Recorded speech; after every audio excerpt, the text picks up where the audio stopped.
Mesdames et messieurs, merci de choisir Canal Congo Télévision pour suivre votre émission de prédilection Kiosque. Cette émission d'analyse d'actualité politique en République démocratique du Congo, présidentielle en République démocratique du Congo, les districts d'action de l'opposition politique en vue d'une candidature commune à moins de 2 semaines du début de la campagne présidentielle. Plusieurs personnalités de l'opposition ont accepté donc de dépêcher leur lieutenant en Afrique du Sud pour évoquer l'hypothèse d'une candidature unique en vue des élections qui se profilent à l'horizon en République démocratique du Congo. Mais la question que l'on doit se poser ici de toutes nos lèvres, c'est de savoir si l'opposition politique arriverait à désigner un candidat qui fera face à Félix Antoine Tshisekedi Tshilombo. Analyse et commentaires sur votre émission Kiosque. Et après, nous allons entamer les volets sécuritaires avec cette opération ou décision de la mutualisation de l'opération entre la mission onusienne en République démocratique du Congo et les forces de défense de la République démocratique du Congo, comme vous le savez, après avoir subi une longue série de revers sur la ligne de front face aux patriotes résistants congolais Wazalendo, avec la perte de plusieurs localités qu'ils contrôlaient dans les territoires de Rutshuru, Nirangongo et Masisi.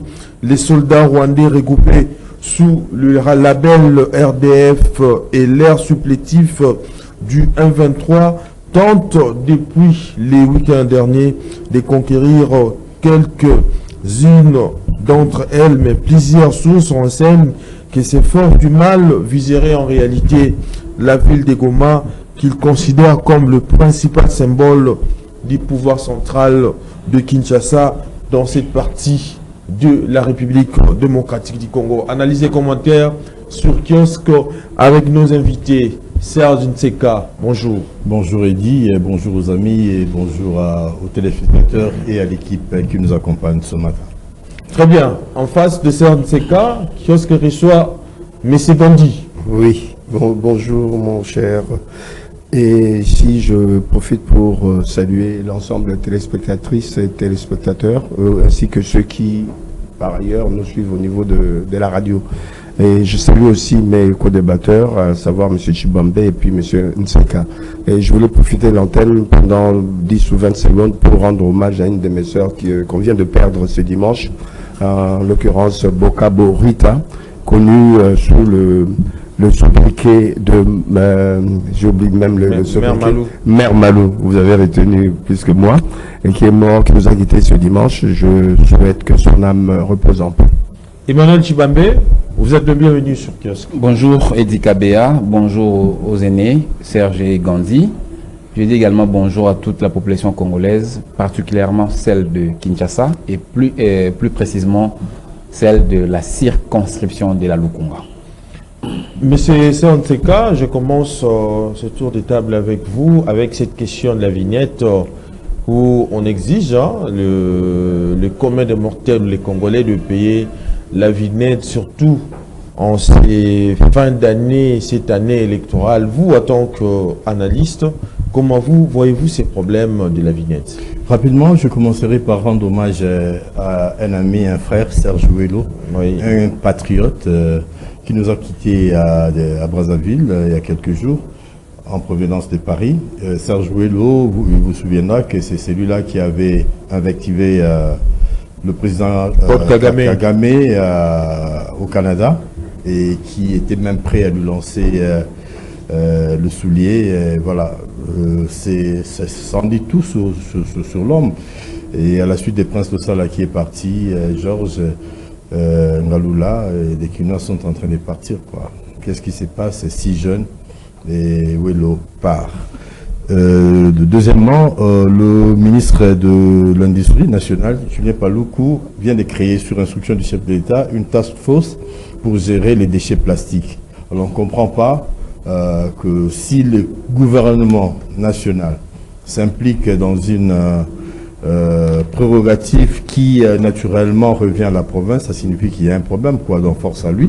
Il fait appel à toutes les bonnes volontés, même ceux de la diaspora, ceux qui pourront participer à cet effort de gestion d'assainissement de la ville de Kinshasa. Là, je pense particulièrement à Anselme Molangui, donc Pablo, qui est aussi dans ce travail-là, donc bon courage à lui et aux autres.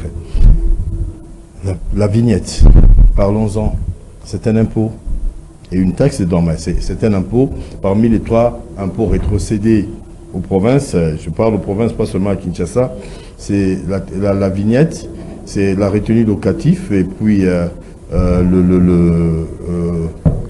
l'impôt foncier. Oui. Donc le 3 à côté d'une multitude de taxes. Et on ne paie pas la taxe des bons cœurs. Mais c'est une obligation sans contrepartie. C'est-à-dire quand vous payez la vignette, vous ne devriez pas poser la question à quoi sera affecté cet argent-là, parce que l'argent de l'État et surtout de l'impôt ne sont pas préaffectés. Et dans ce sens, les Quinoises et les Quinois ont l'obligation de payer leurs taxes, de payer leurs impôts. Mais à côté de cela, nous allons directement dire qu'il y a un problème qui se pose. De un, quel est ce problème? Le problème de communication. Beaucoup de gens semblent surpris, malgré quelques tentatives.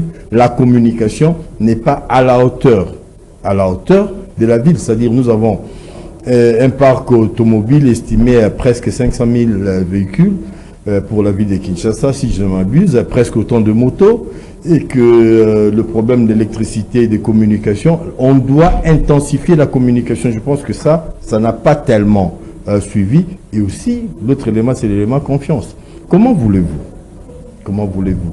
que nous payions la vignette quand le président de l'Assemblée provinciale, qui est en guerre avec les gouverneurs, charge les gouverneurs d'avoir mal géré, et il y aurait un gap de 150 millions. Il y aurait un gap selon lui. C'est-à-dire, tout bon citoyen, Tshibambe qui est là avec Gandhi, bon, même si c'est pas de bon cœur, mais ils vont se refuser de payer, de réaliser ces devoirs civiques, parce qu'il y a l'élément confiance. Moi, j'aimerais que, à ce niveau-là, les gens puissent s'attendre, qu'il y ait un discours conciliateur qui permette de mettre les Quinois en confiance de manière à ce que les gens puissent payer leurs impôts. Sinon, c'est compliqué. Vous nous demandez de payer, mais voilà. Monsieur Gandhi, oui. Je reviens à vous. Oui. Vous avez suivi l'argumentaire de Serge qui pense qu'il y a déficit communicationnel et manque de confiance dans les chefs de ceux-là qui sont censés payer la vignette. Partagez-vous cet avis? Oui, mais on ne peut pas ne pas accepter ce que Serge a dit en matière de communication. C'est important dans toutes les actions que la République, que l'État, que les institutions peuvent mettre en place. Mais à cela, je peux rajouter autre chose.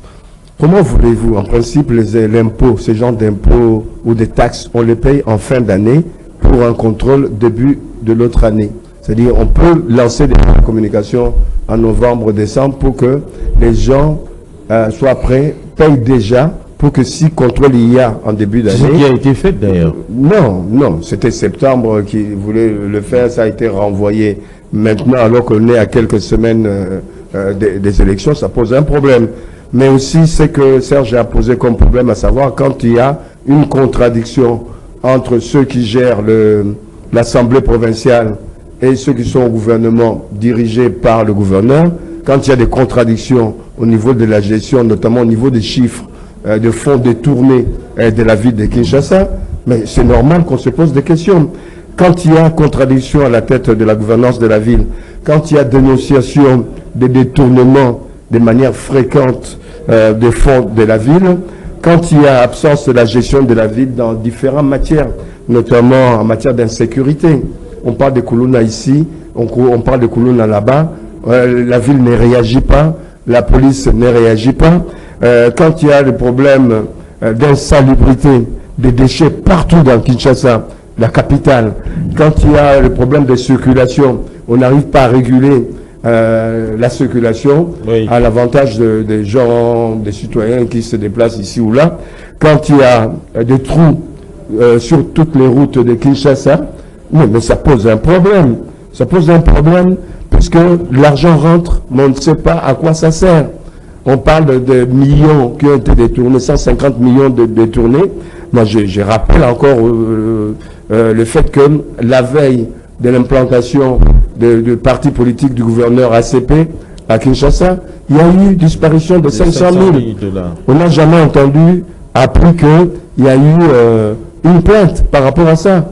On n'a jamais entendu qu'il y a une enquête qui est en train d'être menée pour savoir qui a pris cet argent. Même l'IGF s'est tué. Hein? Mais tout le monde, ça pose un problème. Imagine dans cette situation, c'est malvenu. En plus, on est à quelques semaines des élections, ça pose un problème. Et l'argent là va servir à quoi? Jusqu'à présent, on a détourné les fonds, on ne sait pas où c'est passé. Mais qui dit que demain, cet argent-là ne peut pas servir pour la campagne de certains potentats qui aspirent à être députés ou aspirent à être plus tard ministre? Ça pose un problème.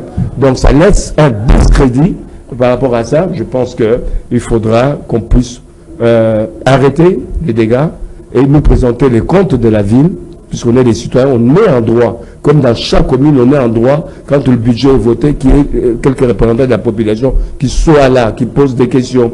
La reddition de comptes, on est en droit aussi d'avoir nos représentants pour pouvoir comprendre ce qui se passe. Dans ce sens-là, nous devons arrêter les dégâts. Très bien. Emmanuel Chibambe, faudra-t-il admettre qu'il faut un rôle hautement pédagogique de la part des autorités pour le paiement de la vignette? Tout à fait. Ici, cher ami Eddy, je voudrais quand même exprimer mon ras-le-bol parce que on ne peut pas accepter, on ne peut pas comprendre que nous sommes dans un état de droit. Il n'y a pas longtemps, vous avez vu, on a tous suivi ici le président de l'Assemblée provinciale de la ville de Kinshasa, Godem Poyi. Tous, nous savons bien que le gouverneur est l'émanation de l'Assemblée provinciale. Le président Godem Poyi est monté ex-cathédra dire que il y aurait, je ne parle pas au conditionnel parce que lui l'a affirmé, qu'il y a eu détournement de 150 millions de dollars américains par le gouvernement provincial. Alors moi, en tant que contribuable qui non, je me pose la question, c'est pas l'argent que moi je paye la vignette? Sûrement. Alors si ce que nous avons payé précédemment a été détourné, selon Godem Poyi, c'est lui qui nous a renseigné, il n'est pas n'importe qui, c'est un professeur de l'économie, un pasteur en même temps et président de l'Assemblée provinciale qui nous confirme que le gouvernement provincial a détourné 150 millions de dollars. Alors moi je pense dans un pays sérieux, moi je prends pour l'état des droits. Dans un état de droit, avant même que monsieur le gouverneur Jean-Tine Gobert puisse projeter comment prélever la taxe sur la vignette, on aurait dû d'abord finir avec la question de 150 millions. Et puis, c'est en quelle période? Mais Godem Poyi, en tant que président de l'organe délibérant de la ville-province de Kinshasa, devait se limiter à dénoncer ou bien à initier... Moi, je pense que ce que Godem Poyi a fait, c'est plus que tout à son niveau. Parce qu'il ne peut pas aller au pénal. Le pénal relève de la spécialisation du corps judiciaire. Il a dénoncé. Moi, je pense que même le procureur devait se saisir sur base de ces dénonciations. Mais on ne comprend pas. Même la justice est à fond. L'IGF n'en parle même pas. Le président d'une institution comme celle-là a dénoncé et confirmé. Donc, apparemment, tout le monde a peur des Ngobila, en fait. Mais on se pose la question, qui est-il? On veut savoir si réellement ce que Godem peut nous a renseigné est-il vrai ou faux. Et Eddy, moi je voudrais ici vraiment demander au gouverneur que nous sommes dans une période où il ne pouvait pas demander le prélèvement de la taxe sur la vignette. Nous sommes dans une période électorale. Moi, je suis en train de réfléchir nuit au jour, de cogiter comment faire élire Félix Tshisekedi dans la ville de Kinshasa. Et c'est en cette période que Ngobila a choisi de pouvoir prélever la taxe sur la vignette. Non, moi je pense qu'il n'est pas encore temps. Il faut que le gouverneur sache, nous sommes dans une période où on ne peut pas demander que les gens payent la vignette parce que nous sommes d'abord cristallisés sur la question des 150 millions. Nous devons d'abord savoir où sont partis nos 150 millions.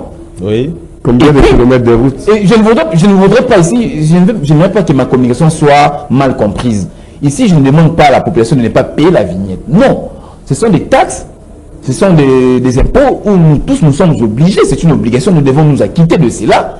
Mais on veut savoir quand même, il y a un problème de confiance. La destination de cet argent que nous allons payer, c'est ça ce qui pose problème. Mais quand vous nous parlez- voulons savoir la canalisation de cet argent. Mais quand vous parlez de la destination, vous ne voyez pas que cela s'inscrit toujours dans les cadres de la démarche dont a fait allusion Serge Nseka. Bien entendu, je soutiens la je population à payer. Non, ici, moi, je soutiens mon aîné Serge Nseka. Il a parfaitement raison, même si tout au long de cette émission, nous aurons des analyses contraires, bien entendu. Mais il a quand même raison. Ici, nous ne poussons pas la population à ne pas payer la vignette. Non. Non. Nous connaissons, nous voyons, avant-hier, il a plu, hier, avant-hier, il a plu dans la ville de Kinshasa. Mais lorsqu'il pleut pendant 5-10 minutes, mais la ville est inondée. Oh, les 150 millions pouvaient servir aussi. Pouvaient servir à la réhabilitation de routes, nos caniveaux qui sont vraiment mouchés par les immondices. Alors, nous nous posons la question, qu'est-ce qu'ils font? Le fonds que nous payons, la vignette, toutes les taxes que qu'on nous prélève ici, l'argent, ça prend quelle destination? C'est ça la grande question. Alors pour que je finisse, pour que j'atterrisse, je demande au gouverneur Ngobila de pouvoir revenir sur cette décision. Nous sommes dans une période où, dans quelques jours, c'est la campagne électorale. Les gens sont en train de se préparer comment vont réélire le chef d'État. Et vous venez encore avec cette histoire de la vignette. Moi, je pense qu'il faut le renvoyer même en 2024. Changeons de juste un mot. Oui. Je dirais à mon ami Tchibambeke, les élections, la campagne électorale n'est pas suspensive par rapport, ne peut pas être suspensive par rapport à la démarche démocratique ni des gouvernements centraux ni au niveau provincial, mais je suis d'accord avec lui qu'il faudrait, pour que les autorités locales puissent participer à l'effort de recouvrement, être clair, être transparent. Il a parlé tout à l'heure de l'exigence que l'incapacité du président Godet à rester en justice. Mais le président Godet a traduit un ministre provincial en justice qui a été arrêté pour l'emprunt de 14 millions. On a vu ça ici. Alors, à 150 millions, Guy Matondo, à 150 millions, il n'y a rien. Ce sont des conciliabules au bureau du ministre, vice-premier ministre et ministre de l'Intérieur. À la présidence de la République, on ne comprend rien. C'est-à-dire, l'exemplarité, l'état des droits devrait aider la ville de Kinshasa à faire entrer de l'argent. Si les Kinois avaient vu une démarche judiciaire, ne serait-ce que pour apporter de la lumière sur ce dossier-là, le gens paieraient des bons cœurs. Et là, ça devient un peu lourd. La DGRK, malheureusement, la pauvre DGRK, aura le devoir de faire 10 pas à la place d'en faire un, justement parce qu'il devrait convaincre les gens, même avec les bâtons, à payer, mais ça va être un peu difficile. Restons toujours avec vous, Serge Nseka. La question de la désignation d'un candidat commun de l'opposition en vue des élections qui se pointent à l'horizon en République démocratique du Congo. Il y a des tractations en vue, comme je l'ai annoncé tantôt. Plusieurs lieutenants des états-majors de partis politiques de l'opposition ont envoyé, en fait, plusieurs présidents plutôt ont envoyé les lieutenants en Afrique du Sud en vue d'un dialogue en vue pour désigner un candidat de l'opposition. Comment voyez-vous ces problèmes? Encore et toujours l'Afrique du Sud. Encore et toujours l'Afrique du Sud. Moi, je crois, de manière indistincte, que c'est une stratégie payante pour l'opposition. Vu la disparité et les égaux qu'on retrouve dans ce qui forme le bloc de l'opposition, en ce qui concerne la candidature à la présidentielle, c'est une idée bien qui peut vraiment donner de fil à retordre à celui qui il faut signaler, ils ont été contactés par une ONG qui a voulu que ça soit en Afrique du Sud. N'empêche. Genval, c'était la même chose. Alors, nous sommes un peu habitués à cela. Mais si l'opposition peut entendre la voix de la raison et se choisir un candidat unique, je pense que les choses sérieuses pourront commencer en ce moment-là. Mais, parce qu'il y a un mais, voyant les personnalités, les ambitions, les égos dans le chef de ces candidats, je doute fort que ce soit possible, parce que Constant Moutanda lui-même, qui s'était autoproclamé candidat unique de l'opposition, et que Fayoulou qui semble faire cavalier solitaire, et Mouzitou qui est là dans ses calculs macro et microéconomiques, Moukwege qui vient avec des discours je dirais, militant, donc à sa façon, et rénovateur à la limite, selon lui. Et puis, il y a Martin qui fait, je le dis, cavalier solitaire, et les jeunes Turcs qui sont là, à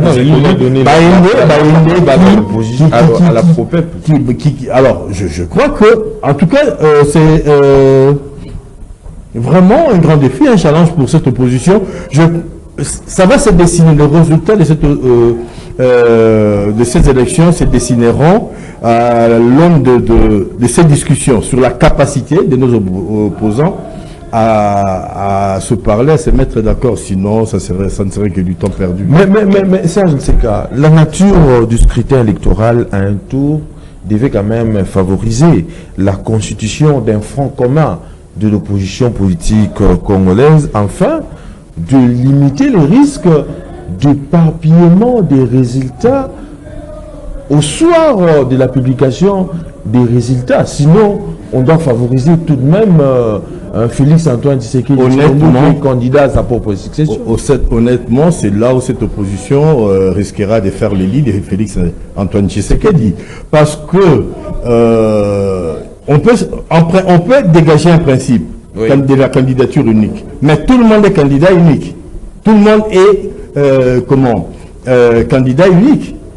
Et personne ne laissera à l'autre. On a vu l'exemple de cette dualité à Genval avec les opposants de l'époque, avec les opposants. Est-ce qu'aujourd'hui, serons-nous capables de faire différemment?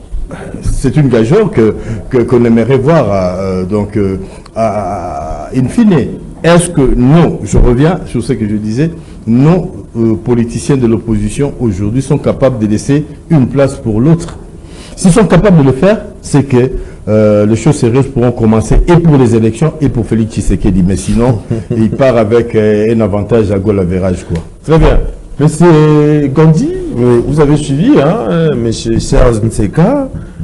Si l'idée aujourd'hui d'une candidature unique de l'opposition semble à ce stade écartée, mais les leaders parviendront-ils à faire émerger un ou plusieurs candidats communs, surtout, comme l'a dit Serge Nseka, que les ambitions des uns et des autres posent problème? Oui, moi je pense qu'il est permis de rêver. Le rêve a toujours existé avant des actes ou des actions. Mais dans notre cas, il y a déjà un problème. Quand ils sont obligés de quitter le pays pour aller s'expatrier, aller en Afrique du Sud ou ailleurs pour pouvoir s'entendre, il y a déjà un problème. Il y a déjà un hic. Oui. C'est déjà un problème. Il n'y avait pas d'endroit ici, à Lubumbashi, à Kananga ou à Mbandaka pour pouvoir se réunir. Ouais. Ah oui, comment Bokungu Ikele, ce serait encore bien puisque la publicité allait être un peu rayonnante. Ça pose un problème déjà. Il y a déjà ce problème-là. Il y a aussi un problème idéologique. Si jamais nos partis sont assis sur certaines idéologies, même si aujourd'hui les idéologies n'existent presque plus en dehors de la Corée du Nord, ou du moins la Russie, c'est pas encore très clair. On est dans une situation où le capitalisme s'affronte contre lui-même, etc. Il y a des questions aussi, des problèmes d'ego. Quand certains, comme Fayoulou, dit que c'est lui le plus compétent, alors qu'il a plein de cadavres dans son placard, notamment de la mauvaise gestion là où il était à l'international, en Afrique. Il a un passé de mauvais gestionnaire, même ici au Congo, avec des petites entreprises de jus. Il a su gérer. Et puis son hôtel qui était mal géré. Et en plus, même s'il n'a pas été poursuivi et condamné, c'est quelqu'un qui ne peut pas être à la tête du pays. Alors qu'il ne payait, on a parlé des taxes. Mais cette fois-ci, il était dans l'autre. Il a laissé la balle au peuple de choisir. Non, quel peuple? Le peuple ne choisira pas un mauvais citoyen qui ne payait pas ses impôts, ses taxes. Il va être à la tête de la République. Ça posera un problème. Mais quand tu regardes Mukwege, je ne vais pas revenir, Serge a parlé là-dessus sur Mukwege. Peut-être que notre ami Chibambe en parlera un peu plus. Je ne veux même pas citer cet homme-là qui est vierge politiquement, qu'il reste s'occuper de... Mais il ne semble pas aujourd'hui avoir ou disposer tous les leviers d'une campagne réussie. Non. Surtout que Non seulement nous, ils ont beaucoup d'handicap. Pour finir avec Fayoulou, oui. où trouvera-t-il de l'argent pour faire la tournée des popotes, faire le tour du pays? Hier, il était fort, il était en force par le soutien de Bemba, de Moïse, de Matungulu, de Mouzito et bien d'autres. Mais aujourd'hui, il n'y a plus personne autour de lui. C'est la fiction. On est en train de vivre la fiction politique avec ce monsieur. Ce monsieur-là va partir à la retraite puisqu'il ne sera même pas député. Non seulement il ne sera pas élu président de la République, il ne sera pas député, mais c'est la porte ouverte à aller à la retraite non payée, non reconnue.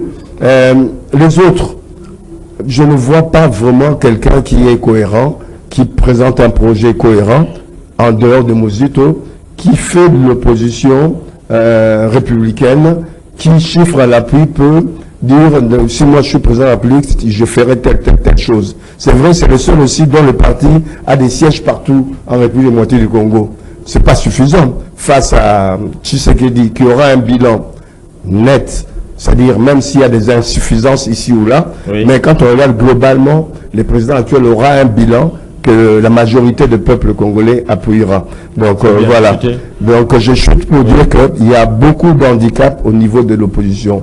Il sera difficile qu'on ait un représentant d'une opposition, encore que il y en a qui sont opposants, d'autres qui sont résistants. Je ne sais pas quels sont les paramètres qui vont les réunir. Ils ont beaucoup d'handicaps. Il faut qu'ils attendent 2028 ou 2028. Mais ce sera difficile. Beaucoup seront éliminés par rapport aux élections qui arrivent politiquement. Emmanuel Tshibambe, la désignation d'un candidat commun de l'opposition, vous ne voyez pas qu'avec tout ce qui vient d'être dit ici, une coalition semble être difficile à envisager à ces stades, alors qu'on part petit à petit vers la campagne électorale? Bien entendu, ça sera difficile, comme vous l'avez dit, vu les appétits égoïstes de chaque candidat. Comme vous le savez, ce collectif des opposants, entre guillemets, chacun voulait tirer les draps de son côté. Mais moi, quand je regarde ce collectif-là, je prends trois candidats. Je crois avoir...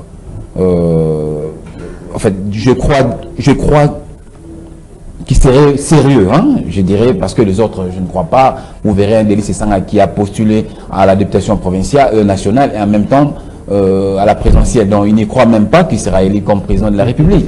Vous voyez Matata également faire autant, et d'autres, comment les gens que... Non, pas Mvemba, c'est qui? Comment? Les Baïndé, mon vieux là, le Moutété là. Mais c'est pas interdit par la loi. Hein. Ce n'est pas interdit par la loi, mais Tshisekedi ne l'a pas fait. Fayulu ne l'a pas fait. Katumbi ne l'a pas fait. Vous voyez?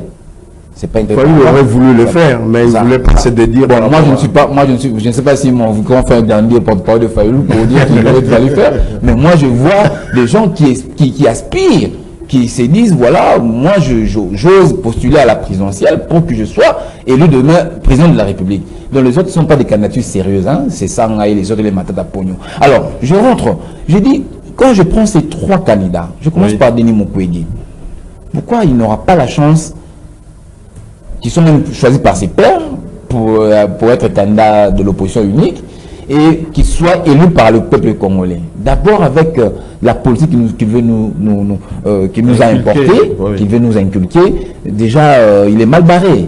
Aujourd'hui, la population l'assemble. Bon, même si je n'ai pas le baromètre de pouvoir calculer, mais en tout cas, nous sommes quand même des hommes de terrain. Partout où nous passons, la population dit, voilà, ce monsieur-là. Mais c'est quand même la caisse de résonance internationale. Hein. Il a quand même estime. Alors, la population estime que ce temps est révolu, hein, des gens venant de l'extérieur. Vous savez, la dernière personne qui nous a dirigé dans ce pays, venant de l'extérieur, c'est celui qui vient de passer. Après lui, il n'y aura personne. On est assagi, ça je vous dis. La population congolaise, je te dis, on est assagi. Nous ne voulons plus. Nous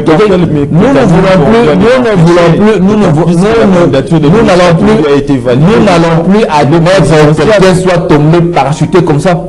Nous ne connaissons ni sa résidence, ni ses parents. Non, nous ne voulons plus cette histoire-là. C'est fini avec Joseph Kabila, le dernier d'ailleurs. Nous ne voulons plus. Cette fois-ci, nous voulons vous élire. Devons savoir votre famille, où est-ce que vous avez habité, où est-ce que vous avez étudié, qui avez-vous fréquenté, vos collègues de classe. Ce n'est pas le cas actuellement. Déjà avec la validation de la candidature de Moïse Katumbi, qui est devenu président. C'est pourquoi c'est l'une, je ne dis pas pour Moïse Katumbi, c'est l'une des missions que moi, je me suis dit que je sois candidat à l'élection de la députation nationale. Si aujourd'hui mes compatriotes de Congo arrivaient à me faire confiance et que je sois vraiment élu lors des prochaines élections, je vais porter cette question à l'Assemblée nationale. On doit revoir mais si vous l'a porté déjà, mais... Écoutez, non, c'est ce que vous l'a fait, c'est pas pareil, parce que moi j'ai toute une litanie de lois que moi je vais proposer une fois élu député national. Je crois que ce n'est pas encore le moment, je serai peut-être frappé par le CESAC. Je pense que le mois venu, je vais l'exposer pendant la campagne. Alors, je disais, ce candidat-là qui nous importe une culture qui n'est pas la nôtre, de l'homosexualité, des Mukwege. Alors, avec cette politique, vraiment, il est exclu. Quand je prends Moïse Katumbi a été gouverneur dans ce pays plus de 5 ans, dans le Katanga. Nous connaissons sa gestion. Être gouverneur, ce n'est pas construire des immeubles, ce n'est pas construire des terrains de football. Non, ce n'est pas la mission de vouloir un gouverneur. Non. Il a construit des terrains de football, ça nous lui reconnaissons, fier chandelle d'ailleurs, mais la gestion minière de Katanga, nous connaissons. Comment est-ce qu'il s'est enrichi avec des histoires de mining, tout qu'on sort. Et surtout, l'affaissement de la SNCC. Il est cité parmi les gens qui ont affaissé la SNCC. Aujourd'hui, la SNCC est ressuscitée grâce au leadership du DG Fabien Moutom, que je salue, et sous l'impulsion du chef de l'État. Nous, Félix Tshisekedi, peut-être on ne parlerait plus du SNCC. Alors, je vois que ces deux candidats ne tiendront pas face à Félix Tshisekedi. Et pour chuter, le dernier, c'est M. Martin Fayoulou. Mon aîné l'a dit ici, sur le plan à l'international, il était dans une multinationale, il était dans une société pétrolière, Elf, pour ne pas citer le nom. Nous connaissons sa gestion au Sénégal, au Cameroun, au Kenya, partout où il est passé, il n'a pas de bons scores, il n'a pas un bon pronostic. Et même la gestion de ses propres entreprises ici au pays, pour ne citer que Fadenhouse, vous êtes sans savoir, en 2019, puis avant l'entrée de Tshisekedi au pouvoir, Fadenhouse a été scellé plus d'une année pour des raisons... Pour des raisons peut-être politiques. Non, c'était pas pour des raisons politiques, c'est pour des raisons, je sais pas, comment, des taxes, tout qu'on sort. Donc il n'a pas su gérer sa propre entreprise. Maintenant, vous voulez offrir à un tel monsieur la gestion de tout un pays. Mais nous risquons que la RDC soit scellée comme Fadenhouse.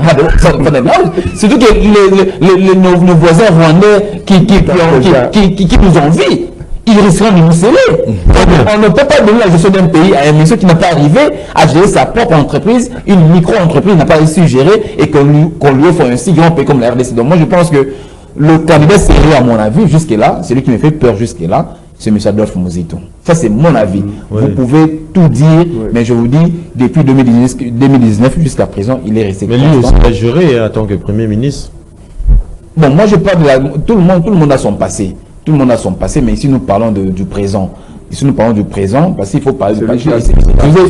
Je vous ai rappelé quand même, je vous ai fait quand même la litanie de tous les événements, de tous ces candidats ici. Bon, s'il a aussi son passé, comme vous le dites, mais reconnaissons quand même aussi qu'il a aussi apporté quelque chose de bon. C'est sous son leadership que nous avons atteint l'achèvement le point d'achèvement, voilà. Il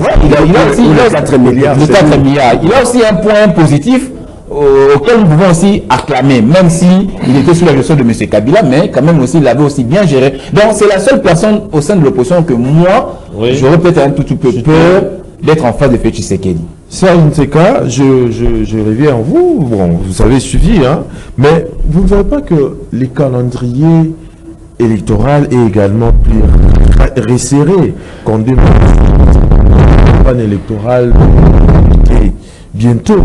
Mais dans ce contexte, la marge des négociations semble limitée, même si la multiplicité des candidatures de l'opposition resteront réduites dans le cadre d'une élection à un seul moment. Pensez-vous, avec tout cela, l'opposition politique sera à mesure de désigner son candidat commun? Je voudrais commencer par... Parce que vous avez, que vous avez 2 minutes. Tu vas me C'est dans 2 minutes. Rapidement. Oui.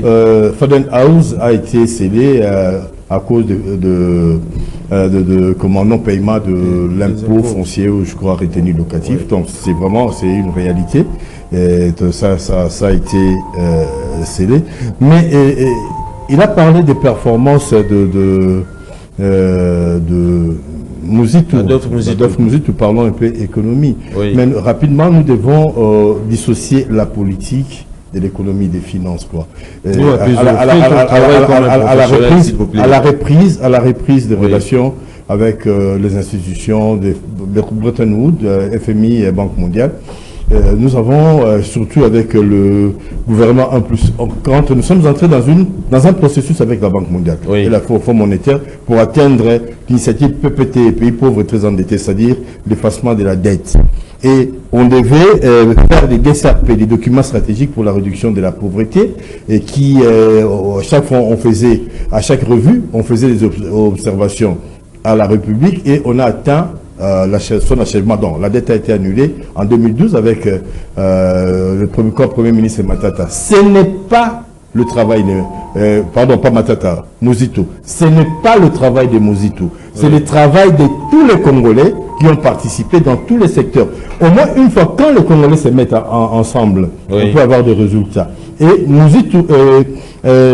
Matata est venu, il a bénéficié de cela, c'est-à-dire il y avait d'une part la dette qui a été effacée, et l'embellie des matières économiques, et on a atteint la croissance dont il s'est prévu jusqu'à présent, quoi. Alors, si on ne veut pas, si on ne conçoit pas l'économie, l'évolution du pays comme les maillons d'une chaîne, on risquerait de se targuer tout, de se donner tous les honneurs, mais à la fin, on ne gagne rien. Mais puisqu'on parle de l'économie, M. Ntseka, vous ne voyez pas que l'effacement de la dette, celle ne suffise pas, d'autant plus qu'on devait quand même promouvoir l'audit de la dette, qui consiste donc à faire un examen minutieux du passé, démêler les chevaux et établir des responsabilités, voir cette dette a servi à quoi, qui l'a contracté.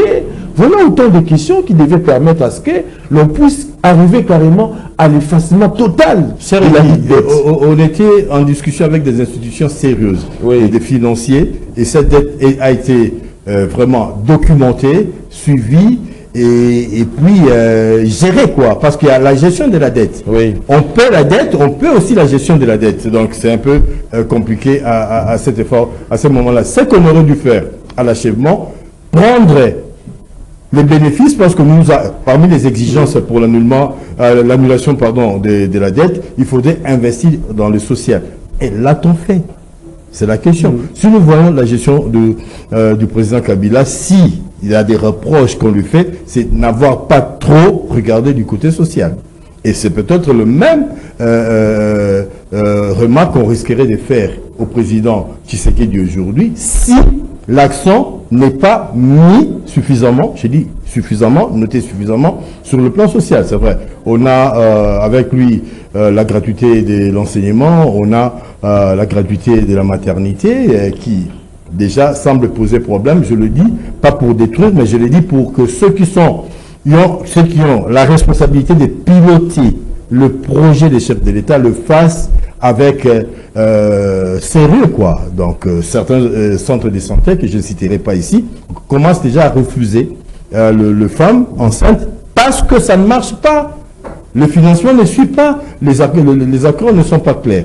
La vision du chef d'être porté par des personnes qui partagent la même sensibilité. Une minute pour répondre à la question maintenant. Alors, en ce qui concerne le candidat, parce que je crois, j'ai pris trop de temps parce qu'on a déjà répondu, et la capacité des Congolais de se mettre ensemble pour parler, ça a réussi, je crois, en 1959, avec la table ronde, quand on a exigé la présence de Lumumba, et tout le monde, les Kamitatu, les Kassavubu, les Kalonji et tout, se sont mis d'accord pour dire, si Lumumba n'est pas là, il n'y a pas de dialogue.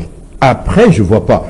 Mais on avait l'occasion ici, en 2017-2018, avec Jean Val, et vous savez comment on a atterri? J'ai dit, je parle d'atterrissage. Comment ça a explosé en vol? Et certains ont atterri à Nairobi. Et pour revenir à Kinshasa, prendre le pouvoir. Donc, notre capacité à mettre l'intérêt du peuple en avant, et je parle de l'intérêt du peuple, est-ce que c'est choisir un candidat de l'opposition, c'est vraiment l'intérêt du peuple? C'est la question. Très bien. Mais c'est Gandhi, vous avez suivi, hein, Oui. Serge Nseka. Faut-il admettre aujourd'hui que les stratégies des différents candidats sont pour le moment assez floues, hein, assez floues, parce que lequel d'entre eux accepterait de, cette fois-ci peut-être, de retirer sa candidature au profit de l'autre? Non, mais Serge Nseka a bien fini. Vous avez une sa minute, phrase. hein, une minute. Quand on regarde toutes les péripéties de notre vie socio-politique et économique, quand on regarde les acteurs qui ont été à la tête de ce pays depuis 60 jusqu'à ces jours, on ne peut pas attendre de beaucoup de choses de ces gens-là. C'est plutôt leur ego, ils veulent être là pour le pouvoir et les avoirs de l'État, plutôt que pour être pour le peuple. Très peu peuvent se sacrifier pour le nom du peuple, qui est d'ailleurs un terme très flou. À la place, moi, je préfère parler des populations.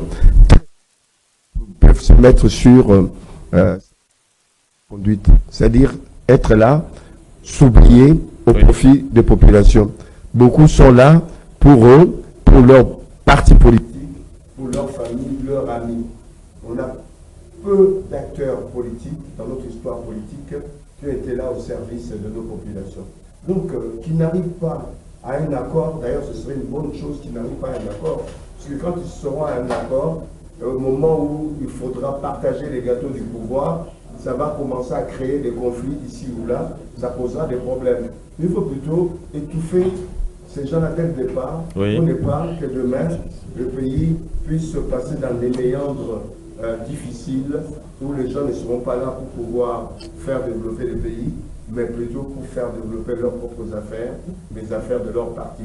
Il faut qu'on arrive à sortir des partitologies, ce que j'appelle le pouvoir des partis politiques, le pouvoir des familles, puisqu'on veut instaurer maintenant un pouvoir dictatorial venant des partis politiques. Vous voyez même la gestion de l'État aujourd'hui souffre du fait que les partis politiques imposent des gens qui n'ont pas de capacité, qui n'ont pas les savoirs, les savoir-faire et les savoir-être pour pouvoir aider le pays à avancer. Alors qu'aujourd'hui, au-delà de la méritocratie, il faut qu'il y ait les 3 S, le savoir, savoir-faire et le savoir-être. Puisque la méritocratie aujourd'hui, pour moi, se limite au fait qu'on a été militant, qu'on est militant, même si on ne peut rien apporter au niveau du gouvernement, ni au niveau de l'Assemblée ou des différentes assemblées, ou au niveau de nos entreprises où on nomme des mandataires puisqu'il a été militant, on nomme des mandataires puisqu'il est de ma famille, on nomme... Il faut sortir de là. Pour sortir de là, il faut éviter des combinaisons, des combines même. Oui. Combinaisons, c'est pas mauvais, mais des combines. Donc, laissons ces genres d'artisans, ces genres de responsables de partis politiques sombrer par rapport à leurs propres difficultés, où le champ n'est pas clairement défini, où les objectifs ne sont pas définis. Au moment où on devait avoir des débats sur la société qu'on souhaiterait faire vivre nos populations, on n'est pas dans ces débats-là. On est dans le débat des personnes où certains se disent compétents, ou d'autres se disent j'ai plus de moyens, j'ai plus de visibilité, etc. Sortons de là. Emmanuel Tshibambe, faudra-t-il admettre que cette question ne sera pas résolue, d'autant plus que les ambitions des uns et des autres posent problème? Justement, les ambitions des uns et des autres posent sérieusement problème parce que chacun voudrait tirer le drap de son côté. C'est pourquoi je vous ai dit, c'est un conglomérat de, comme l'a dit M. Laurent Desiré, des opportunistes. Sincèrement, si tous, vous verrez, si vous posez la question à Mukwege, que voudrait-il? Non, je voudrais que Tshisekedi parte. Et la même réponse, c'est Fayulu qui vous donnera. Et c'est comment Mouzito, c'est Matata, c'est Sanga et l'autre. C'est la même réponse qui vous donnera. Sanga dit même qu'il ne faut même pas choisir un candidat de l'opposition, en fait une candidature de l'opposition, parce que Félix Tshisekedi sera battu à plat de couture, même si on ne désigne pas une candidature commune. Non, là c'est Sanga, c'est leur allègrement d'ailleurs, je vais lui demander de pouvoir calmer ses appétits. D'abord, il veut se mesurer avec Tshisekedi. Il faut lui rappeler, il faut dire à ses sangs que Tshisekedi n'a jamais fait les cumuls de candidatures. Pour qu'il se sente vraiment égal à Tshisekedi, il lui fallut qu'il pose sa candidature rien qu'à la présidentielle, pas à la députation nationale. C'est un des soutiens du président de 2018. Il était soutien. Et moi, vous savez, moi, Etienne Tshisekedi ne m'a pas appris la transhumance. Quelqu'un qui était au RCD, à un moment donné, RCD, KML, il vient au MLC, il vient... donc, ce n'est pas un modèle pour moi. Donc, moi, j'aime pas discuter de tel personnage. C'est mon aîné que j'aime beaucoup. Il sait d'ailleurs là où il est que je l'aime beaucoup. Mais sincèrement, ici, nous parlons politique. C'est pas un modèle de la politique congolaise. Donc, pour dire à ces sangs que, aujourd'hui, ce qui fera que l'opposition puisse trébucher, d'abord, ce sera les appétits des uns et des autres, comme je l'ai dit, de pouvoir, chacun voudrait tirer les draps de son côté, se prévaloir à être meilleur que l'autre. Donc, c'est ce qui va faire que l'opposition ne puisse pas réussir. Alors, s'ils veulent, bon, ça c'est un conseil, moi je leur donnerai. S'ils veulent se mettre ensemble et qu'ils puissent assortir un seul candidat, moi je pense qu'ils doivent miser sur Adolphe Muzito. Très bien. Mais il nous reste maintenant 6 minutes pour conclure l'émission. On doit changer de registre cette fois-ci pour parler de la situation sécuritaire à l'est du pays. Monsieur Sernseka, la mission onusienne en République démocratique du Congo et le FARDC, donc la force de défense de la République démocratique du Congo, aujourd'hui se sont mis ensemble pour mutualiser les efforts en vue d'une opération conjointe pour bouter dehors les RDF avec l'air supplétif que le M23. Vous, en tant qu'analyste, comment interprétez-vous? Vous avez 2 minutes. Elles se sont remis ensemble parce que ce n'est pas une première fois, plus d'une fois. Les FARDC et le force de la MONUSCO se sont mis ensemble pour des opérations bien spécifiques. La question qu'on se pose cette fois-ci, c'est pour quel résultat? Quand on sait que de l'autre côté, il y a de l'énervement. Quand je parle de l'autre côté, du côté Est, avec le M23 et leur soutien, il y a de l'énervement surtout avec les actions de Ouazalendo, en fait, qui nous ont démontré qu'à un certain moment, le M23, c'est une coquille vide, quoi. Il y a eu trop d'effets d'annonce, on a mis tellement de levures dans la pâte que ça a gonflé, on a eu l'impression qu'il y avait de la contenance, il n'y a pas grand-chose. Il faut mettre à l'actif des résistants Ouazalendo, des patriotes Ouazalendo. Ils nous ont démontré, contrairement aux affirmations de Guterres, contrairement aux affirmations de la représentante des Nations Unies et du secrétaire général ici, et tous les autres là ont cherché à nous faire peur. On cherchait à nous faire peur et qu'on peut les défaire sans aller à Luanda, sans aller à Nairobi, sans aller en Afrique du Sud. Alors, on aimerait savoir dans quelle mission cette fois-ci ils vont, pour quelle mission ils se mettent ensemble et quels sont les objectifs de cette mission et les financements. Les milliards et demi de la MONUSCO, je pense pour une fois ça va servir à quelque chose exactement. Parce que le dialogue de l'Angola ne nous a pas livré tous ces secrets. Aujourd'hui, la réunion de la SADC en Angola a accouché de quoi? Pas grand-chose. Il y a des orientations stratégiques. On n'a pas eu de communiqué. On attendait à ce qu'il y ait une déclaration dans le sens que les forces de la SADC puissent remplacer l'EAC à l'est de la République démocratique du Congo. Les attentes du côté congolais, jusque-là, on n'en a pas reçu. On attend. Mais il y a quand même une certaine précision par rapport à ça. Il y aura 3 forces qui viendront pour un certain temps. Qui viendront pour l'Afrique du Sud, le Malawi et puis... Qui viendront dans le cadre de sécurisation des élections. Nous parlons de la sécurité à l'Est par rapport à la problématique des M23. Il n'y a pas grand-chose qui est sorti. Donc, nous attendons peut-être qu'on va essayer d'appeler soit le ministre Lutundula ou ses services pour avoir des informations. Mais jusque-là, on est encore sur l'expectative et puis on attend. Très bien. Mais c'est qu'on dit, oui. On croit savoir que la mission onusienne en République démocratique du Congo, longtemps accusée d'apathie au Nord Kivu dans sa mission de traque des forces négatives et de protection des civils congolaises, a décidé aujourd'hui de faire une amende honorable en changeant le volet. Oui, vous l'avez dit. Moi, je pense que c'est ça. C'est ma conclusion ou mon analyse. Ils veulent partir, mais partir de bons pieds, dans le sens où qu'on garde au niveau de la configuration actuelle des choses, où la MONUSCO est contestée. Ils veulent partir de là, qu'ils laissent une image positive, de leur passage en République démocratique du Congo. N'oublions pas qu'en 2013, ils étaient encore là, avec les forces de l'Afrique australe, pour pouvoir contenir et éliminer les forces négatives à Goma qui étaient occupées. Les accords, il y a eu des accords par la suite avec la M23, c'est encore les Nations Unies qui étaient encore aux manettes. Donc moi je dis c'est des bonnes guerres, ils veulent sortir réagardis de cette situation-là, mais en même temps on en a besoin. Je ne suis pas de ceux qui pensent qu'il faudra simplement nos forces armées pour pouvoir contenir la rébellion, pour pouvoir contenir, je parle de la rébellion plutôt de l'incursion du Rwanda au Congo, mais on a besoin non seulement de nos forces, mais aussi besoin de forces d'appoint.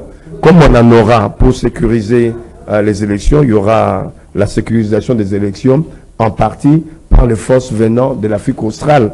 Donc comme oui, moi je dis que nous puissions nous calmer et attendre le bon moment, puisque le président actuel est toujours droit dans ses bottes. Je pense qu'il a un plan, et ce plan-là, on ne peut pas le dévoiler. C'est pour cela que nos forces armées ont du mal, pour le moment, d'actionner les moyens qu'ils ont pour pouvoir endiguer complètement le mal endémique qu'il y a au niveau de l'Est. D'ici les élections, peut-être qu'il peut y avoir des surprises. Si on n'a pas de surprises d'ici les élections, au lendemain des élections, vous apprendrez que non seulement qu'on va contenir la M23, qu'on peut même faire une incursion au niveau du Rwanda. C'est pas impossible. Très bien. Emmanuel Tshibambe, selon les consignes qui viennent de se donner, les troupes congolaises et onisiennes en République démocratique du Congo, la moindre alerte d'attaque sur Sake et Goma devrait appeler à une riposte conséquente. Qu'en dites-vous? Et moi, je n'aimerais pas que ça se limite que sur des slogans, parce que ce matin, déjà, j'apprends à Kibumba, si je ne me trompe pas, qu'il y aurait vraiment il y aurait l'attaque ou l'attaque de M23. C'est en ce moment-là que nous attendons qu'il y ait riposte vigoureusement, comme vous l'avez dit tout à l'heure. L'armée a réagi. Non, je parle de la MONUSCO. Ah, d'accord, okay. L'armée, oui, l'armée réagit à tout moment. Non, ça veut dire que moi, je suis un peu sceptique. Ce que dit la MONUSCO, ils ont été ici pendant plus de 2 décennies. On n'avait aucune réaction. J'ai même lu sur le net, non, voilà, la MONUSCO veut construire, instaurer un tribunal, tout ça, ça sont des distractions. Ils ont construit déjà. Est-ce que c'était tribunal de paix? Est-ce que c'était une mission dévolue à la MONUSCO? Non, ça c'est une distraction. Ici, nous n'allons qu'encourager nos forces armées de pouvoir, et nos compatriotes ouazaleno, de pouvoir faire le job. Donc il ne faut pas que nous nous attardions sur la MONUSCO. Ça, c'est vraiment la pure distraction. Moi, je compte sur nos forces armées, et avec, s'il y aurait la force de la SADC, entre guillemets, mais vraiment, je compte sur les forces armées de la République démocratique du Congo, parce que cette fois-ci, nous voulons vraiment en finir une fois pour toutes avec cette histoire, cette récurrence de guerre à l'Est, comment M23, CNDP. Donc, on en a tellement marre, et Tshisekedi est vraiment déterminé à pouvoir mettre fin à cette guerre-là. Tshisekedi est déterminé à mettre fin à cette guerre, c'est par ses credos de M. Emmanuel Tshibambe que nous mettons un terme à cette émission Kiosque. Merci d'avoir suivi et bonne suite des programmes sur Canal Congo Télévision Kiosque. Cette émission réalisée par le patriarche de Mongafula, Doudou Montiri. Merci, à la prochaine.